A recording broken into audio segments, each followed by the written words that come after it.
Buenos dias! Conversations are key to getting to know your students and building a solid relationship with them through language. In this video, we'll talk about why conversations are important, what to talk about, how to conversate, and how to assess conversations. Stick around until the end when I'll share with you my bonus tip for getting students to talk. My name is Scott, and you're watching Immediate Immersion, where we're all about comprehension-based instruction in the modern language classroom. We'll be right back.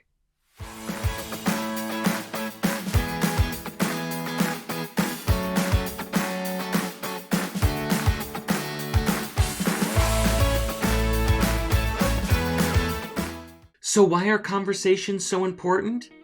Conversations are so powerful because they practice real, everyday speech that is so difficult to attain any other way in the classroom. These aren't rote, memorized dialogues from the textbook. They aren't artificial contexts in order to teach vocabulary. These are real, everyday conversations about everyday topics that students just cannot prepare for, and because of this, they are prepared to have similar conversations in the real world outside of class. They're not afraid to strike up a conversation with a stranger, nor are they worried that the situation they are in, they are not prepared for because they didn't memorize some artificial dialogue. In this way, we are teaching language and not context, and that means what they acquire can be used in multiple contexts. There are two common mistakes when it comes to conversations.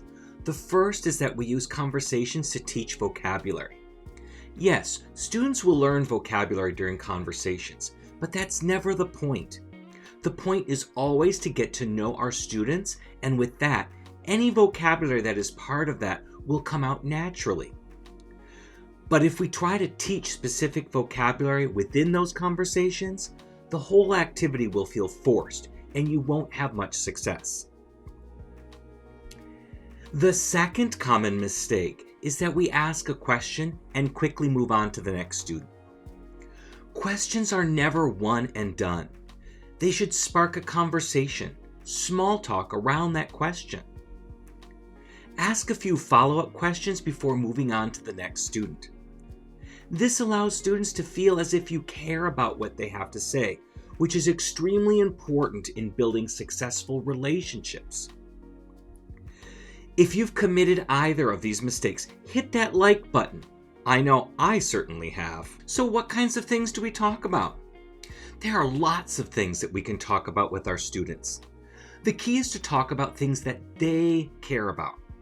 Things like their favorite TV shows, video games, sports, school activities, new shoes or clothing, new haircuts, or their weekend.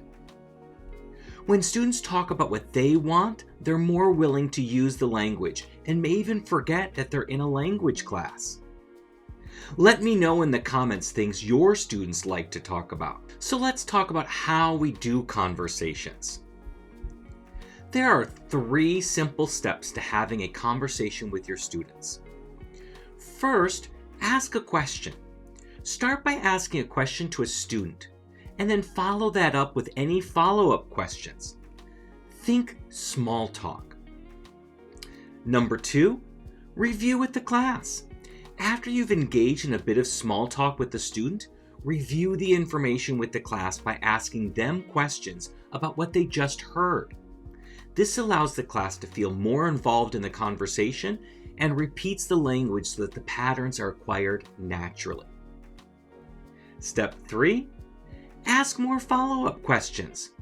After reviewing with the class, go back to the student and ask more follow-up questions.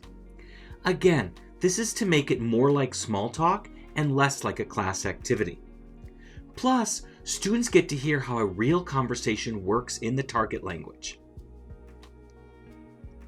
Now, repeat steps 2 and 3 until the conversation wanes, and then move on to another student. Now let's talk about assessment. I tell my students that anytime we have a conversation, it can become an assessment. This makes assessment a daily practice rather than a sporadic event. After a conversation with a student, I'll make some key observations and write them down.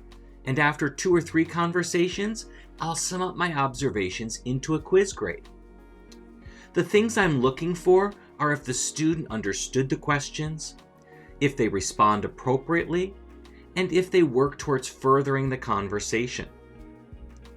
If you're interested in checking out my conversation rubric, you can download it at mm.us/rubrics.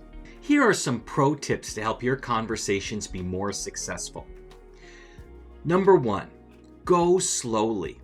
We all think that we are going slowly enough for our students, but often we are not. We're speaking way too fast and we're moving through the curriculum way too quickly for our slowest processors.